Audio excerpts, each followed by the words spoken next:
In this project, I'm revisiting McCall's m6044, but this time with a lightweight cotton gauze that I found on clearance at Fabric Mart. The fabric originally featured bright yellow, white, and pink stripes. I loved the texture and the pink accents of the fabric, but the yellow was a little too vibrant for my wardrobe, and because the fabric is so sheer, it ended up washing out my complexion. Rather than pass on an otherwise beautiful textile, I decided to over-dye it using Rit Royal Blue Dye on my kitchen stovetop. Lightweight fabrics such as this gauze are small enough to dye successfully in a stock pot, and it's a great way to completely transform these clearance fabrics into something that felt more personal to me. After dyeing, I also used Rit's Color Stay Fixative to improve the color retention, and after several washes in my washer, I didn't notice any bleeding.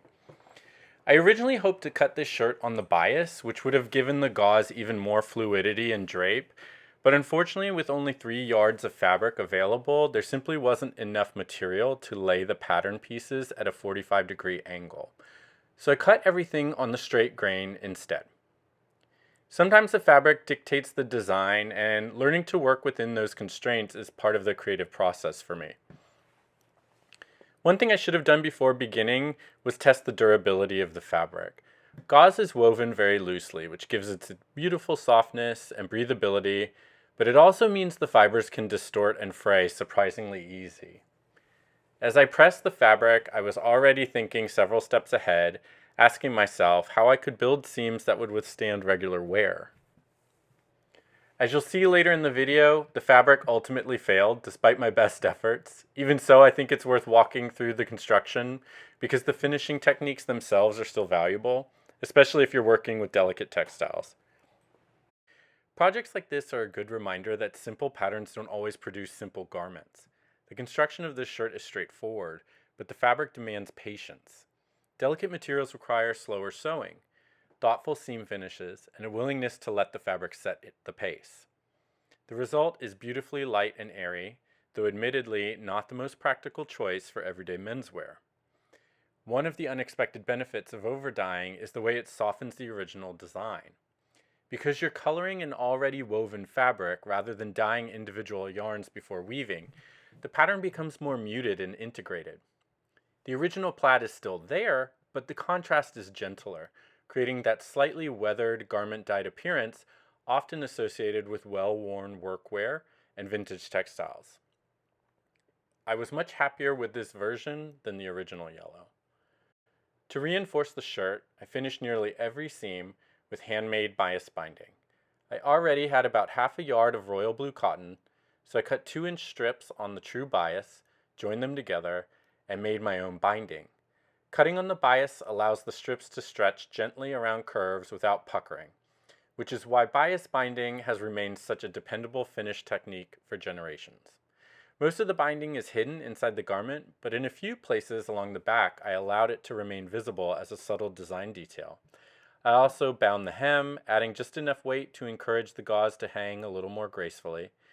Since I incorporated pleats into the back of the shirt, I wanted the hem to have enough structure to keep the garment from becoming overly billowy in the wind while still preserving a soft movement that drew me to the fabric in the first place. Throughout the construction process, I stopped regularly to check the fit in the mirror. Rather than waiting until the shirt was finished, I prefer making small adjustments as I go. It's much easier to correct fit issues during construction than after all of the finishing work has been completed. One small detail I added was a hanging loop at the back of the neckline, made from the same bias binding used throughout the garment. It's a simple finish, but details like that help a handmade garment feel complete and are often the difference between something that feels homemade and something that feels thoughtfully made. Not every part of this project went according to plan. While trimming the seam allowances after setting one of the sleeves, I wasn't paying close enough attention and accidentally cut straight through the sleeve cap. Since I had purchased the fabric on clearance, there wasn't enough material left to cut a replacement sleeve. Instead, I pieced together a repair using scraps from the remaining gauze. I carefully aligned the plaid before top stitching the patch into place so the repair would disappear as much as possible. It certainly is not invisible, but matching the pattern helps your eye move past the repair rather than directly to it. Sometimes good sewing isn't about avoiding mistakes, it's about knowing how to recover from them. In the end, I was genuinely happy with the finished shirt. It was incredibly lightweight, comfortable to wear, and the gauze became almost luminous when the light passed through it. The added weight of the bias-bound hem gave it just enough structure while still allowing the fabric to move beautifully. Unfortunately, the story doesn't end there.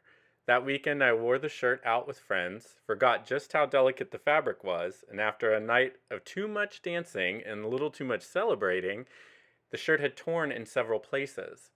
At that point, I decided it wasn't worth chasing repairs on a fabric that simply wasn't durable enough for the way I wanted to wear it, so I retired the shirt and moved on to the next project.